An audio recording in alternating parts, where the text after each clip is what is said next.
विपक्ष की 28 पार्टियों के गठबंधन Indian national developmental inclusive alliance यानी इंडिया अलायंस ने जब जून 2023 से दिसंबर तक 4 बैठकें की और बार बार अपना एजेंडा बताया, तो वो जोर शोर से एक ही बात कह रहे थे कि हम देश में सेक्युलरिज्म को बचाने की कोशिश कर रहे हैं।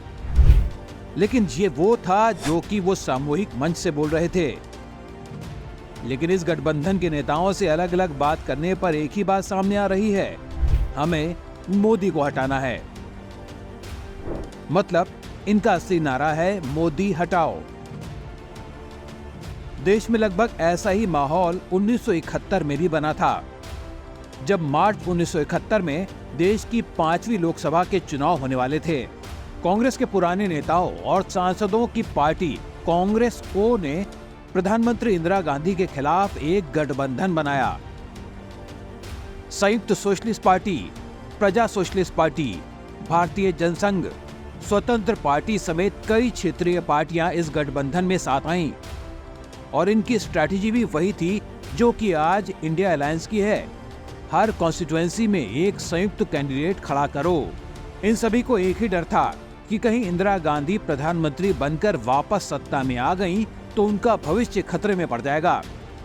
इसीलिए इन पार्टियों ने एक नारा निकाला, इंदिरा हटाओ। इंदिरा गांधी ने इस नारे के जवाब में एक दूसरा नारा उछाल दिया, गरीबी हटाओ।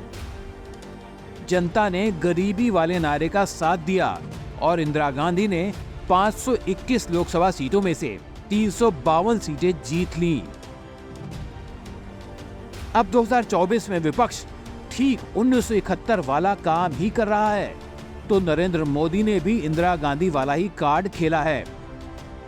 जरा देखिए मोदी हटाओ के सामने पीएम मोदी क्या कर रहे हैं।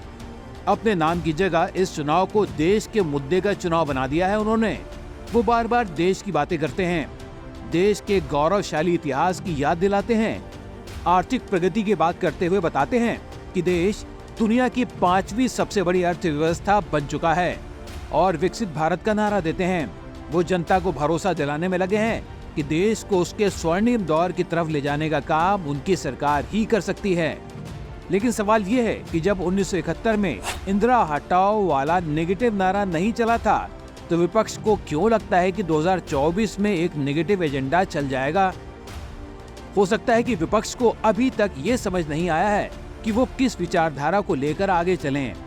अगर ये मान लें कि सेकुलरवाद ही उनका सबसे बड़ा मुद्दा है और इसीलिए पूरे विपक्ष ने राम मंदिर के उद्घाटन में जाने से मना किया था, तो फिर अब जब लालकृष्ण आडवाणी को भारत रत्न दिए जाने का ऐलान हुआ तो कांग्रेस ने इसका स्वागत क्यों कर दिया? क्या कांग्रेस को पता नहीं कि अयोध्या में राम मंदिर बनाए जाने का सबसे बड़ा आंदोलन आडवाणी ने ही शुरू किया था? मंदिर वहीं बनाएंगे के नारे के साथ सोमनाथ से अयोध्या तक की रथ यात्रा निकालने वाले नेता वही थे। सेकुलर के नाम पर यही एक चूक नहीं है।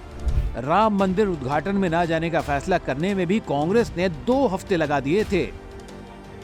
क्षेत्रीय दल क्षेत्रीयता के नाम पर चुनाव लड़ते रहे हैं, लेकिन इसके नाम पर चुनाव लड़ने में भी कांग्रेस को दिक्कत है, क्योंकि अगर उसने क्षेत्रीय दलों को ज्यादा महत्व दे दिया तो उसका अपना अस्तित्व ही खतरे में दिखने लगता है। अब ऐसे हालात में विपक्ष की सारी राजनीति बिना विचारधारा के ही चल रही है और इसीलिए जब भी उनको मौका मिलता है वो किसी भी छोटी बड़ी बात पर धरना प्रदर्शन करने लगते हैं। कभी पहलवानों और कुश्ती संघ को लेकर तो कभी महुआ मोइत्रा के मुद्दे पर। केंद्रीय एजेंसियों जैसे ईडी, सीबीआई और इनकम टैक्स के गलत इस्तेमाल का मुद्दा भी ऐसा ही मुद्दा है जिसका जनता से सीधा संबंध नहीं है, वो नेताओं से जुड़ा मामला ज्यादा है। विपक्ष के पास कुछ ऐसा नहीं दिख रहा है जो कि उसको एक साथ जोड़ कर रख सके। शायद उनको लगता है कि सत्ता उनके लिए वो जोड़ साबित होगा जो उनको आपस में जोड़ कर रखेगा, लेकिन इसके लिए पहले सत्ता हाथ तो आए और उसके बाद हम सबको पता है कि नेगेटिव एजेंडे वाले विपक्ष के जीत जाने पर भी क्या होता है।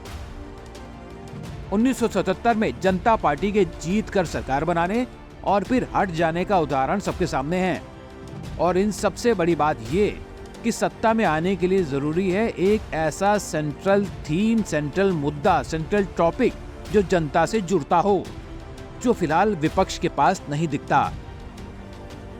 तो ये था दोस्तों आज का हमारा एनालिसिस। आपको कैसा लगा कमेंट बॉक्स में हमें जरूर लिखें। आपके कुछ सवाल हो तो वो भी लिखें। चैनल को आपने अगर अब तक सब्सक्राइब नहीं किया है तो अभी कर लें और अलर्ट का बटन भी दबा दें ताकि हमारे वीडियो आपको सही समय पर मिलते रहें। नमस्कार।